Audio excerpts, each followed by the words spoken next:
Tonight, the new allegations surrounding the Israeli strike that killed aid workers. We were targeted deliberately, non-stop, until everybody was dead in this convoy.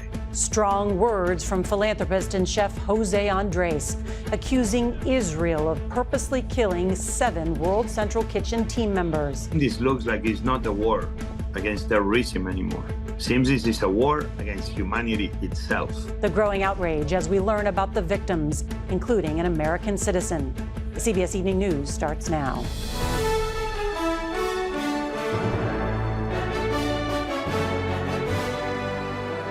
Good evening, I'm Norah O'Donnell, and thank you for being with us. We begin tonight with the mounting questions and worldwide outrage after that Israeli airstrike in Gaza that killed 7 humanitarian workers from the global aid charity World Central Kitchen.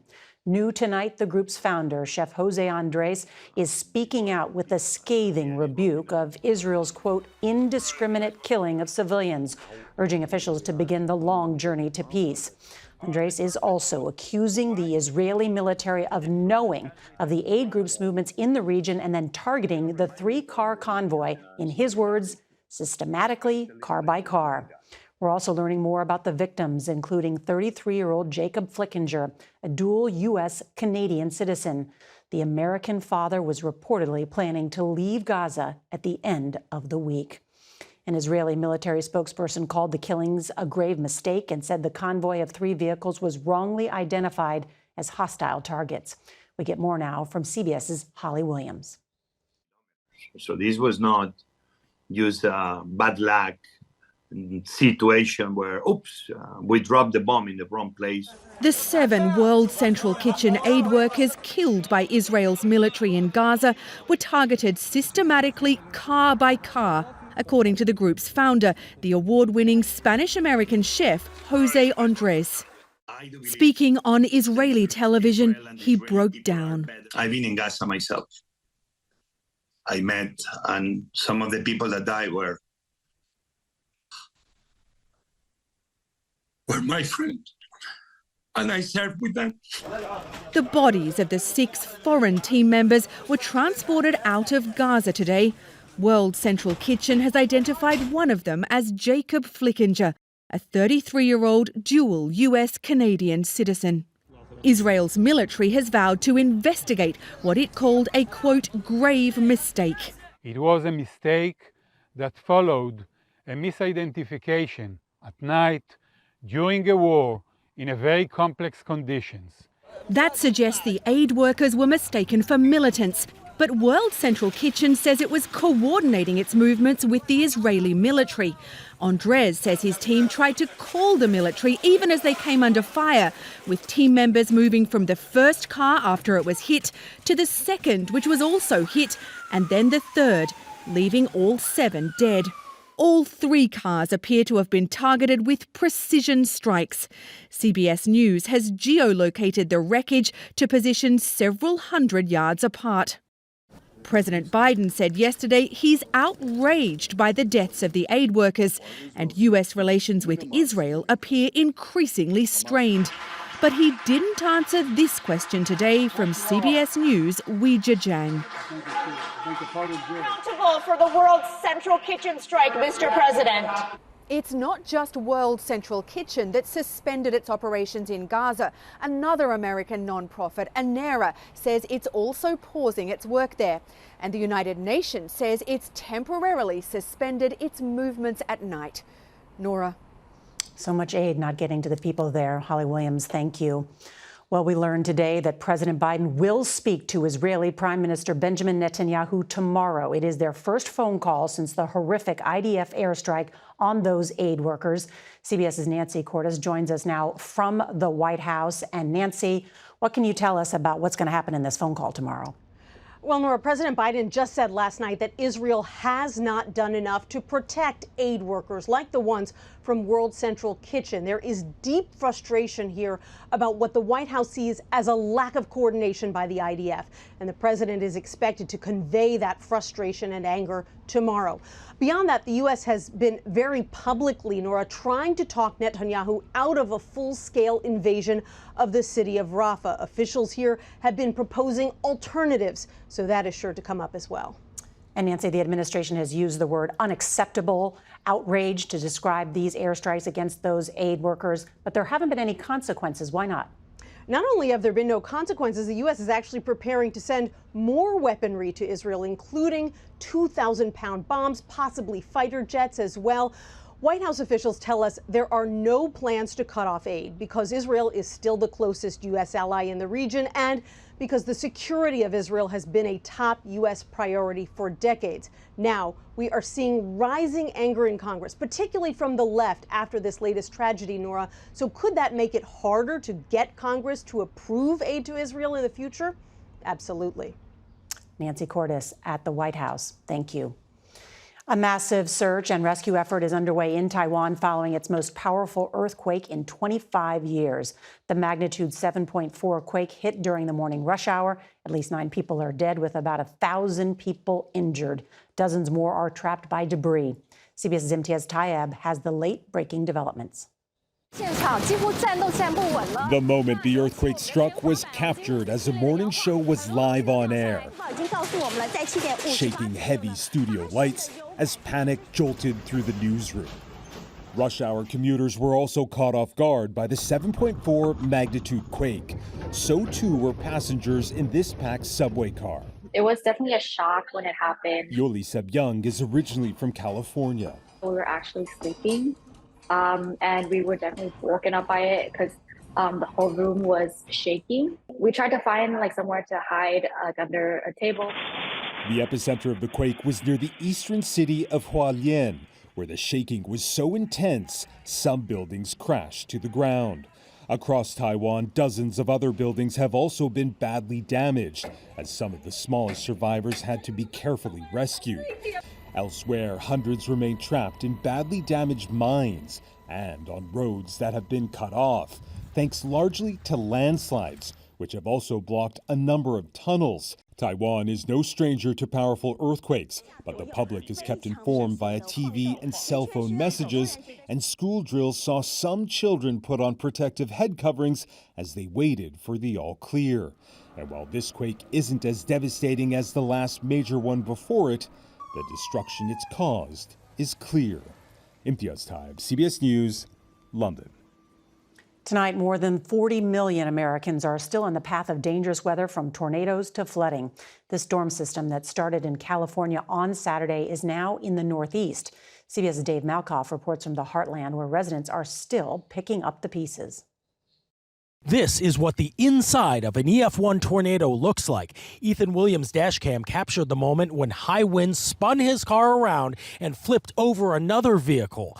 His 2 children were in the car. My kids, they had their heads tucked on my center console, and I was leaned over on top of them, just covering them, and had my foot on the brake. From Indiana to Kentucky, we have cars flipped over. What a mess. Where 5 tornadoes touched down in the state, killing 1 person. But what I know and what I have seen is that every time we're hit, we will get through it, and we'll get through it together. Further south in Georgia, a tornado just missed this church in Conyers. Even though it laid the tree down, but God still was blessing us because he didn't let it fall on the church. At Disney World's Epcot theme park, strong winds forced parkgoers to take cover. The storm created turbulence for travelers. At its peak, thousands of flights were delayed and hundreds canceled along the East Coast. Atlanta, Orlando, and Chicago airports with the most delays. All part of a coast-to-coast storm system that spawned at least 14 reported tornadoes in 6 states yesterday, including Tennessee. We really about lost our life.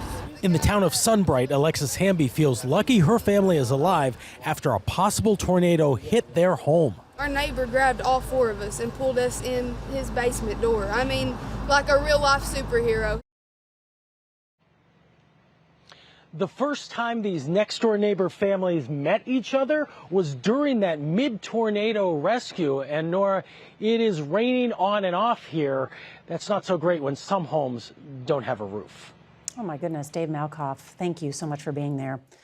For where the storms are headed next, let's bring in meteorologist Alex Wilkson from our partners at the Weather Channel. Good evening, Alex. Well, Nora, a very soggy and snowy end to the week for the Northeast and New England. We start with the rainy side. Flood watches posted from the mid-Atlantic into the state of New York. But look at the snow. Amounts as high as 2, even 3 feet for parts of New England, including New Hampshire and Maine. It's going to be a heavy, wet snow, that heart attack snow, so very difficult to clear. Overnight, the snow really begins to fall in earnest, continues during the day on Thursday. As that low strengthens, winds will be gusty. That could cause travel problems even in areas that don't see the snow. Winds along the coast could be gusting as high as 50, even 60 miles an hour. We look towards next week's total solar eclipse. Cloud cover looking likely across the south central, with more clearing likely in the wake of the storm, Nora, in New England. Alex, thank you. Here in Washington, another convicted January 6th rider was sentenced to more than 7 years in prison today for his role in the attack. This comes amid growing concern over former President Donald Trump's use of words like hostage and patriot in defense of those accused of taking part in the insurrection, including those who attacked law enforcement.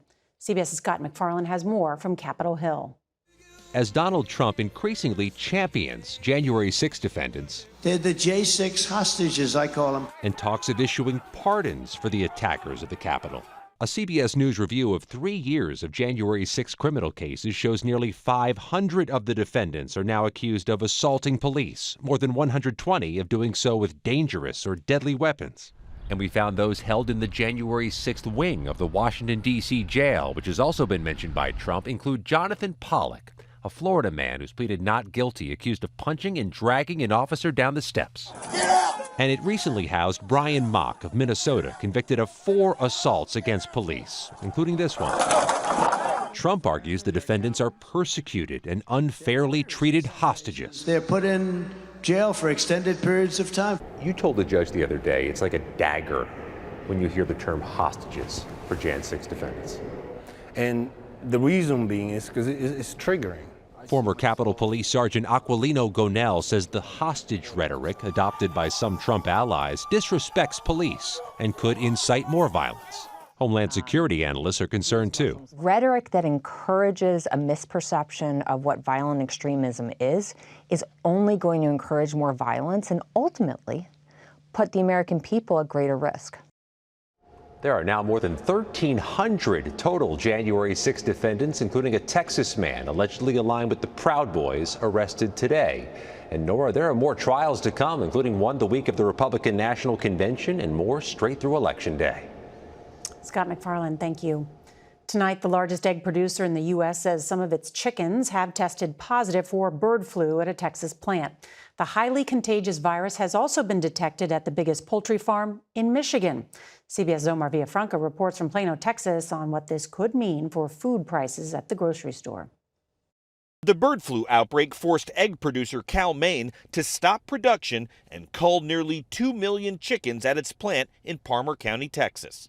The number represents less than 4% of the company's flock and less than 1% of chickens in the U.S. All the eggs were destroyed. The chickens are going to be destroyed, so it's completely safe. This comes as 6 states are reporting outbreaks of avian flu among dairy cows.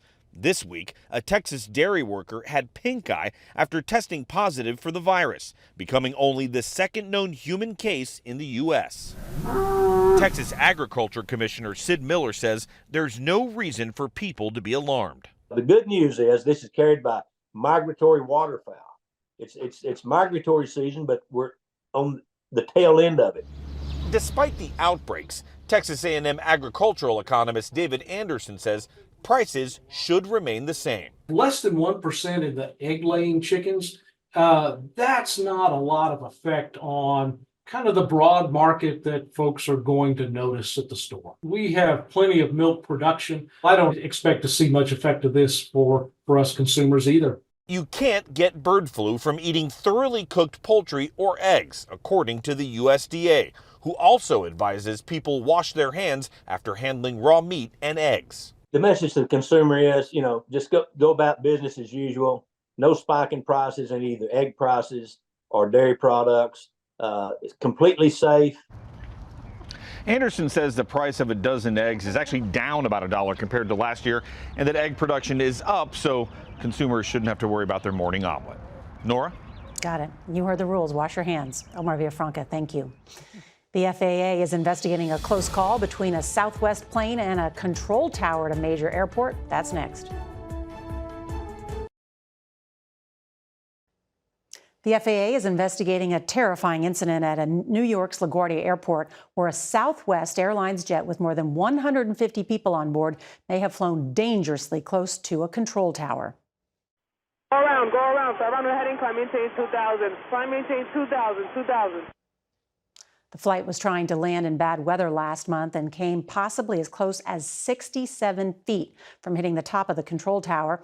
In a statement to CBS News, Southwest says the crew was dealing with turbulence and low visibility on approach to the runway. LSU basketball star Angel Reese said today that she's entering the WNBA draft, and she did it in style through a photo shoot with Vogue. Reese says she was inspired by Serena Williams, who announced her retirement in Vogue in September of 2022. The 21-year-old is expected to be one of the top players in the WNBA draft later this month, along with Caitlin Clark of Iowa, who's moving on to the Final Four of the NCAA tournament this Friday. There were big ratings for that game. All right, Monday's total eclipse is expected to rake in big business for cities and towns along its path. Our report on the eclipse economy. That's next.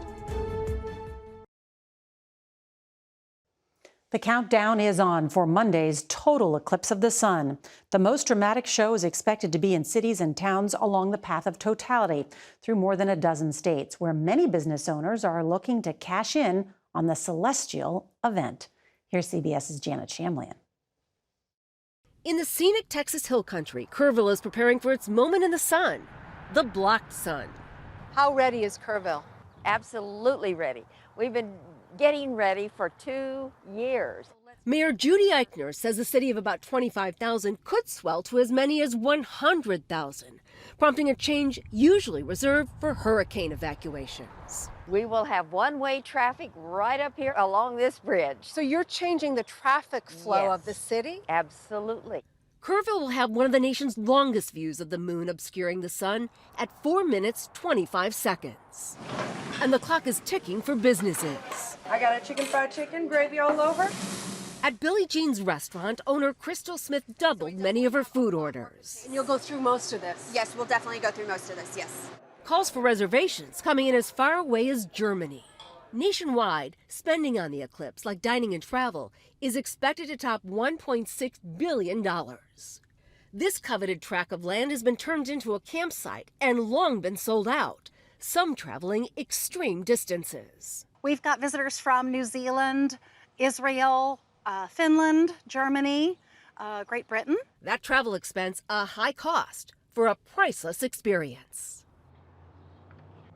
And the question now, will Mother Nature cooperate with the solar system? There is cloud cover in the forecast for a good portion of the eclipse path. But Nora, we can remain hopeful and the weather can change quickly. What a moment. Janet Shamlian, thank you so much. And we will have live coverage of Monday's total eclipse beginning at 2 p.m. Eastern, 11 a.m. Pacific, right here on CBS and streaming on Paramount+. Heart of America is next with the National Teacher of the Year, who gets extra credit in kindness. This portion of the CBS Evening News is sponsored by Ashley, for the love of home.